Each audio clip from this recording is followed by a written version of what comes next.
Hello बच्चों, तो कैसे हैं आप सब। लास्ट वीडियो में हमने किया था टाइप्स ऑफ इम्यूनोग्लोबुलिन और आज हम करने जा रहे हैं स्ट्रक्चर ऑफ इम्यूनोग्लोबुलिन। तो देखिए, जो इम्यूनोग्लोबुलिन होता है, ग्लोबुलिन वो प्रोटीन है जो कि हमें इम्यूनिटी प्रोवाइड करती है।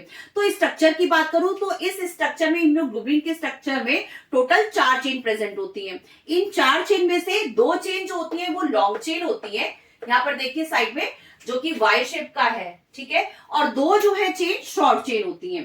सो यहाँ पर साइड में, यहाँ पर आपको देख सकते हैं, यहाँ पर ये शॉर्ट चेन है और ये हो गया आपका सेंटर में जो है ये लॉन्ग चेन है। सो जो लॉन्ग चेन है, अगर ये लॉन्ग चेन है तो पॉलीपेप्टाइड बॉन्ड ज्यादा होंगे। सो बट ऑब्वियस है कि इसका मॉलिक्यूलर वेट भी ज्यादा होगा। तो देखिए, जो लॉन्ग चेन होती है, लॉन्ग चेन का जो मॉलिक्यूलर वेट होता है, it is around 55,000 kilo dalton.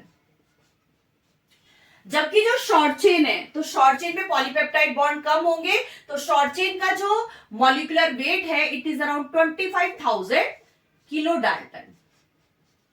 So ये तो हुआ हमारा वेट को लेकर, मॉलिक्यूलर वेट को लेकर। अब देखिए यहाँ पर जो ये टर्मिनल है, सो इसको बोला जाता है एन टर्मिनल, और इधर नीचे वाली साइड को बोला जाता है, यानी जो आपका एक स्ट्रैंड है उसका एक पार्ट, यानी टिप वाला पार्ट, एक टर्मिनल को आप एन बोल रहे हो और दूसरे टर्मिनल को आप सी टर्मिनल बोल रहे हो।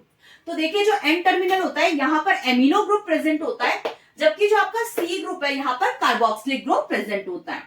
सो अब आपकी ये जो चेन्स है, ये पॉलीपेप्टाइड चेन्स जो है, ये डाइसल्फाइड बॉन्ड के से जो थे कनेक्टेड रहती है। यहाँ पर देखिए, यहाँ पे डाइसल्फाइड बॉन्ड जो है इससे ये कनेक्टेड रहती है। अब देखिए, जो ऊपर का एंड पॉइंट वाला जो एरिया है, यहाँ पर जो हमारी लॉन्ग चेन है एज वेल एज जो हमारी शॉर्ट चेन है, ऊपर का जो रीजन है वो वेरिएबल है। वेरिएबल मतलब वो चेंज हो सकता है। सो देखिए, यहां पर क्योंकि वेरिएबल रीजन है, तो अभी मैं इसको, दिस इज वेरिएबल रीजन, यानी ये चेंज हो सकता है क्योंकि हमारे पास मल्टीपल जो है एंटीजन प्रेजेंट होते हैं, और हमारा जो एंटीबॉडीज है उसका काम है इन एंटीजन को पकड़ना और उनकी जो इंपैक्ट है उनको न्यूट्रलाइज कर देना, उसके इफेक्ट को न्यूट्रलाइज कर देना। तो बट ऑब्वियस है, क्योंकि इम्यूनोग्लोबुलिन हो गया या एंटीबॉडीज हो गया, तो यहाँ पर ये वेरिएबल साइट है, जबकि नीचे की जो साइट है वो बिल्कुल कांस्टेंट है।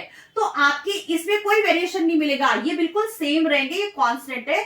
जबकि ऊपर के जो एंड पॉइंट है वो आपके वेरिएबल है। तो यहाँ पर ये आ गया आपके वेरिएबल रीजन, ठीक। सो यहाँ पर इसमें भी आप देख सकते हैं, तो यहाँ पर एक वेरिएबल रीजन हो गया, यहाँ पर भी, और ये आपस में कनेक्टेड है डाइसल्फाइड बॉन्ड से। अब देखिए, जो इनकी रीजन है, यहाँ पर हिंज प्रेजेंट होता है। अब हिंज जो होता है, हिंज बहुत ही फ्लेक्सिबल एरिया है। सो ये है आपका हिंज। जो हिंज होता है, यहां पर प्रोलीन प्रेजेंट होती है। इस प्रोलीन की वजह से जो हमारा हिंज है वो बहुत ही फ्लेक्सिबल होता है। फ्लेक्सिबिलिटी की वजह से जो ये ऊपर का रोटेटर है वो मूव कर पाता है। सो देखिए, जैसे इस तरह से है, तो हिंज की वजह से ये जो है ऐसे करके, क्योंकि नीचे की साइड में यहाँ पे कनेक्टिविटी है, तो हिंज की वजह से इस तरह से करके घूम पाता है, किसी भी डायरेक्शन में घूम सकता है। जहां पर भी एंटीजन आ रहा है, तो एंटीजन को रिकॉग्नाइज करके ये किसी भी डायरेक्शन में घूम सकता है, ठीक। सो ये जो यहाँ पर हिंज जो है, ये इसको फ्लेक्सिबिलिटी प्रोवाइड करता है, जो कि होती है आपकी प्रोलीन की वजह से। तो ये तो हमने अभी इसका स्ट्रक्चर देखा, लेकिन आखिर जो हमारे एंटीबॉडीज है ये किस तरह से काम करते हैं, तो अब हम ये देखते हैं। अभी मैं इसको इस फॉर्म में ना बना के दूसरे फॉर्म में बनाती हूँ। हियर यू कैन सी, तो ये वाई शेप स्ट्रक्चर है, ठीक है।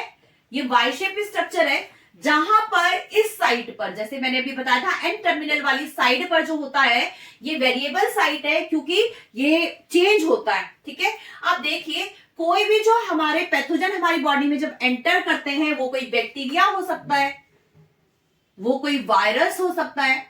तो देखिए, जब भी हमारी बॉडी के अंदर कोई बैक्टीरिया या वायरस एंटर करता है, तो उसकी बॉडी के ऊपर, उसकी सेल के ऊपर कुछ एंटीजन प्रेजेंट होते हैं।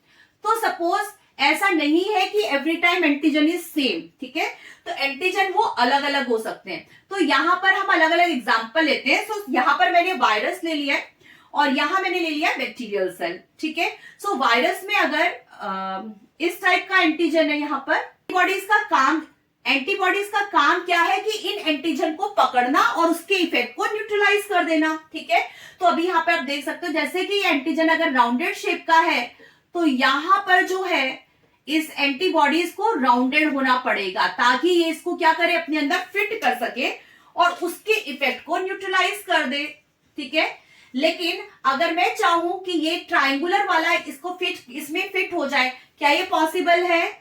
यहां पर देखिए, तो अगर मुझे यहां पर ट्राइंगुलर को न्यूट्रलाइज करना है, ट्राइंगुलर वाले एंटीजन को न्यूट्रलाइज करना है, तो इसके लिए जो मेरा इम्यूनोग्लोबुलिन है उसकी साइट जो है वो कैसी होनी चाहिए, वो ट्राइंगल शेप की होनी चाहिए ताकि वो उसके इफेक्ट को जो है वो न्यूट्रलाइज कर दे, ठीक है। तो इसमें जब ये इंसर्ट होगा तो now it can neutralise the antigen effect.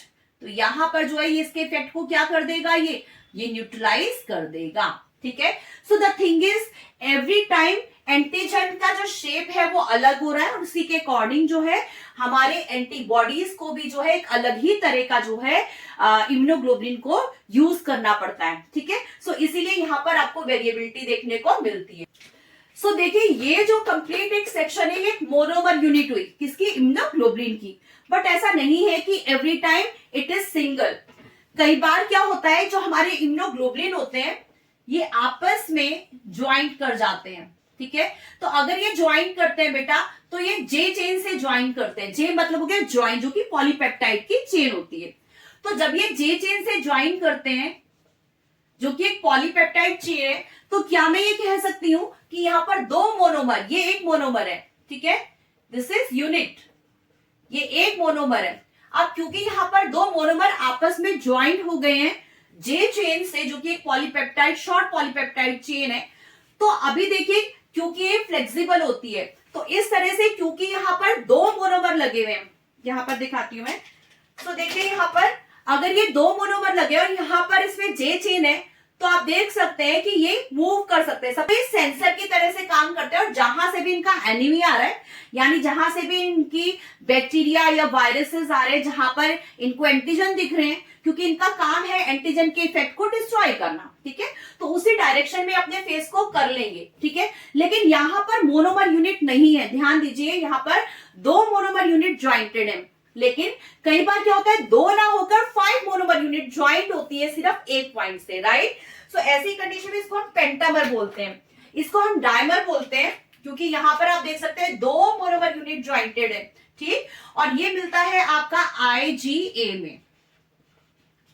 दूसरा मैंने भी आपको बताया कि कई बार 5 मोनोमर यानी ऐसी 5 यूनिट जो होती है आपस में ज्वाइंटेड होती है। देखिए इस तरह से ये हमारा एक मोनोमर हुआ यहाँ पर, ये दूसरा मोनोमर हो गया यहाँ पर, ये तीसरा हो गया वाई शेप वाला, इधर आ गया 4 और इधर हो गया 5। इस इम्यूनोग्लोबुलिन के पास चांसेस ज्यादा है ज्यादा से ज्यादा एंटीजन के इफेक्ट को न्यूट्रलाइज करने के लिए, है ना। मोनोमर में आपके पास सिर्फ 2 साइड थी, क्योंकि जितनी भी आपके पास आपकी बाइंडिंग साइड होती है उसके अकॉर्डिंग हम इनकी वैलेंसी बताते हैं, ठीक है। सो जैसे यहां पर सिर्फ 2 बाइंडिंग साइड है तो इसकी वैलेंसी ये डाइवेलेंट है। लेकिन यहां पर आप देखिए, यहां पर 1 2 3 4 5, तो यहां पर टोटल 5 हो गए साइड्स, तो बट ऑब्वियस 5 मतलब 5 इंटू 2, ठीक है। यहां पर भी एंटीजन आएगा, यहां पर भी एंटीजन आएगा, यानी टोटल 10 साइड्स हो गई। यहां पर बाइंडिंग साइड्स है, इसीलिए इसको बोलते हैं डेकावेलेंट, यानी इसके पास क्योंकि 10 साइड्स है तो इसीलिए हमने इसको बोल दिया डेकावेलेंट, इसकी वैलेंसी है। सो जैसे मैंने अभी आपको बताया कि जो पेंटामर है, पेंटामर में 5 मोनोमर की यूनिट आपस में ज्वाइंटेड है, और वो भी किससे, जे चेन से। जे चेन क्या है, जे चेन आपकी पॉलीपेप्टाइड चेन है, शॉर्ट पॉलीपेप्टाइड चेन है, राइट। सो अभी यहाँ पे देखिए ये आपस में जो होते हैं सल्फाइड बॉन्ड से जुड़े हुए होते हैं, यहां पर आपको सल्फाइड बॉन्ड देखने को मिलेगा, ठीक है। तो यहां पर जो होता है ये आपका सल्फाइड बॉन्ड होता है, ठीक है, जिनसे आपस में कनेक्टेड रहते हैं, और जे चेन जो होती है यहां पर इनको बाउंड करके रखती है, ठीक। अब अगेन देखिए जब होता क्या है कि जब ब्लड का ट्रांसफ्यूजन होता है, ठीक, सो ऐसी कंडीशन में जब मैक्सिमम अमाउंट में, जैसे हमारे पास आरबीसी आ रही है, राइट, तो देखिए जब मैक्सिमम अमाउंट में हमारे पास आरबीसी आ रही है, अब आरबीसी पे कोई एंटीजन तो प्रेजेंट होगा, तो अगर हमें ब्लड ट्रांसफ्यूजन में चेक करना है कि हमारे पास कौन सा टेस्ट, कौन सा ब्लड ग्रुप है। सो ऐसी कंडीशन में क्या करते हैं, सपोज इसमें एंटीजन हमारे पास ये ए वाला आ रहा है, ठीक है। तो मैं यहां पर अगर ये चेक करती हूं कि ये ए एंटीजन वाली मेरे पास आरबीसी है, तो देखिए होगा क्या कि ये सारी की सारी जो आरबीसीज हैं, जो सारी की सारी सेल्स हैं, वो हमारे इस आपके इम्यूनोग्लोबुलिन पर स्टिक कर जाएंगी, है ना, क्योंकि एंटीजन को क्या करेगा, एंटीजन बाइंडिंग साइट तो यहां पर है, तो यहां पर क्योंकि स्टिक कर जाएंगे ये सारे के सारे आरबीसी जो हैं, इस तरह से यहां पर स्टिक कर जाएंगे। तो देखिए होता क्या है कि जब ये सबके सब साइड्स स्टिक कर जाएंगे तो ये पूरा का पूरा क्लस्टर क्रिएट कर देंगे, क्योंकि ग्रुप बन गया है, ठीक है। इन्होंने सबको बाइंड कर लिया है, इन्होंने सबको होल्ड कर दिया, पकड़ के रख लिया है, ठीक है। जैसे आप पकड़म पकड़ाई खेलते हैं ना, तो आप पकड़ लेते हैं, तो इन द सेम वे यहां पर आप देख सकते हैं इम्यूनोग्लोबुलिन ने क्या किया है, ये आरबीसी जिसके पास एंटीजन प्रेजेंट था उसके अकॉर्डिंग जो है उसको यहां पर उसके एंटीजन को के इफेक्ट को डिस्ट्रॉय करने के लिए इन्होंने उसको ग्रैब कर दिया, होल्ड कर लिया। लेकिन उसकी वजह से रिजल्ट क्या आया कि इस इम्यूनोग्लोबुलिन ने जो है इनको होल्ड करने की वजह से यहाँ पे पूरा का पूरा क्लस्टर इकट्ठा हो गया। इसी को ही बोला जाता है एग्लूटिनेशन, ठीक है। तो this is the mechanism, this is the action plan by which your immunoglobulin work, right. So देखिए यहां पर किस तरह से आपके इम्यूनोग्लोबुलिन ने उनको ग्रैब कर दिया, उनको पकड़ लिया, उनको होल्ड किया, किसको, आरबीसीज को। अब देखिए यहां पर सेल है, ठीक है, ध्यान क्या देना आपको कि ये जो है ये सेल है, ठीक है। तो इसीलिए यहां पर पूरा का पूरा क्लम्प हो गया, वो स्टिक हो गए हैं, तो इसीलिए हम इसको बोलते हैं एग्लूटिनेशन। यहां पर पूरे के पूरे क्लस्टर तैयार हो गए, ठीक है। सो ये एग्लूटिनेशन का आपका एक एग्जांपल है, इससे आप समझ सकते हैं। अब बात करते हैं आपकी प्रेसिपिटेशन की। तो देखिए होता क्या है, यहां पर भी आपने देखा कि ये सेल्स है, लेकिन क्या एंटीजन हमेशा आपको सेल्स में मिलते हैं, ऐसा नहीं है। कई बार एंटीजन जो होते हैं आपको सॉल्युबल फॉर्म में भी मिलते हैं, ठीक है। तो यहां पर अगर हमने टेस्ट ट्यूब लिया और हम मान के चलते हैं कि जो हमारे पास एंटीजन तो अभी भी है, लेकिन एंटीजन कैसे हैं, एंटीजन अभी आपको दिख रहे हैं यहाँ पर सॉल्युबल फॉर्म में है, ठीक है। तो अगर यहाँ पर एंटीजन सॉल्युबल है और यहाँ पर मैं इस तरह से पेंटामर डालती हूँ जो कि है आपका आईजीएम, ठीक है, जो कि है आपका आईजीएम, ठीक है, और जिसकी वैलेंसी क्या है, डेकावेलेंट है। यहाँ पर देखिए कितने सारे बाइंडिंग साइट्स है, तो इसीलिए जो है पेंटामर है और आईजीएम इसका एग्जांपल, ठीक है। इम्यूनोग्लोबुलिन एम में ही सिर्फ आपको एक पेंटामर देखने को मिल सकता है। अब देखिए क्योंकि यहाँ पर एंटीजन जो है वो सॉल्युबल फॉर्म में है, और क्योंकि ये सॉल्युबल फॉर्म में है, तो अगर हमने इसके अंदर एंटीबॉडीज डाल दी, कौन सी वाली, पेंटामर वाली डाल दी बेटा, तो अगर मैंने यहाँ पर इसको दूसरे कलर से बना लेते हैं अभी, तो अगर यहाँ पर मैंने इम्यूनोग्लोबुलिन पेंटामर वाली डाल दी, तो देखिए ऐसी कंडीशन में होता क्या है कि अभी भी एंटीजन के इफेक्ट को डिस्ट्रॉय तो करेंगे, लेकिन अगेन इनसॉल्युबल फॉर्म में करेंगे। यानी जो मेरी टेस्ट ट्यूब होगी इस टाइम पर ये सॉल्युबल नहीं रहेगा, अभी यहाँ पर सॉल्युबल है नाउ, क्योंकि यहाँ पर जितने भी एंटीजन है वो इसके ऊपर ग्रैब कर जाएंगे और अब कैसा बन जाएगा, एक प्रेसिपिटेट बन जाएगा, जिसकी वजह से जो हैवी पार्टिकल्स हैं, ठीक है, वो सबके सब क्या होंगे, नीचे की साइड बैठ जाएंगे। तो इसको बोला जाता है प्रेसिपिटेशन, यानी एंटीजन जो है वो सबके साथ सेटल डाउन हो जाएंगे, वो इनसॉल्युबल फॉर्म में जो है नीचे की साइड में बैठ जाएंगे, ठीक है। क्योंकि आपको पता है कि हैवी चीज हमेशा क्या होती है, हैवी चीज हमेशा क्या होती है, वो नीचे सेटल हो जाती है। तो this is the difference between agglutination and precipitation. Agglutination में आपने देखा था कि जो हमारी सेल्स थी, आरबीसी सेल्स थी, उसके ऊपर एंटीजन लगा था, जबकि यहाँ पे प्रेसिपिटेशन में जो हमारे एंटीजन है वो सॉल्युबल फॉर्म में है। सो बात करते हैं ऑप्सोनाइजेशन की। तो देखिए होता क्या है ऑप्सोनाइजेशन में, जैसे मैंने अभी आपको बताया कि इम्यूनोग्लोबुलिन का काम है कि चेक करना कि कौन सा एंटीजन हमारी बॉडी के अंदर एंटर कर गया है, ठीक है। सो अब कोई सा भी मोनोमर, ठीक है, कोई सा भी मोनोमर हो सकता है, वो डायमर हो सकता है, वो पेंटामर हो सकता है।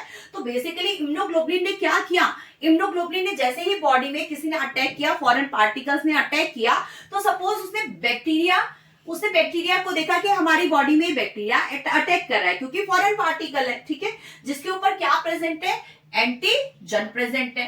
तो क्योंकि इसकी बॉडी के ऊपर, इसकी सरफेस पे, हमारी बैक्टीरिया सरफेस पर जो है एंटीजन प्रेजेंट है, तो ये इम्यूनोग्लोबुलिन क्या करते हैं, इनको डिटेक्ट करते हैं, इनको रिकॉग्नाइज करते हैं, और इसके बाद इनको रिकॉग्नाइज करने के बाद, तो यहां पर पहले मैं ये बना देती हूं आपका इम्यूनोग्लोबुलिन तो इसने क्या किया, इसने रिकॉग्नाइज कर लिया, राइट। अब क्योंकि इसने रिकॉग्नाइज कर लिया तो इसने इसको ग्रैब किया और इसके बाद ये इसको लेकर कहां पहुंचेगा, इसके बाद इसको लेकर पहुंचेगा बी लिम्फोसाइट के पास, ठीक है, यानी फेगोसाइट के पास पहुंचेगा। किस लिए पहुंचेगा, ताकि वो इसके इंपैक्ट को न्यूट्रलाइज कर सके, ठीक है, यानी फेगोसाइटोसिस का प्रोसेस कर सके।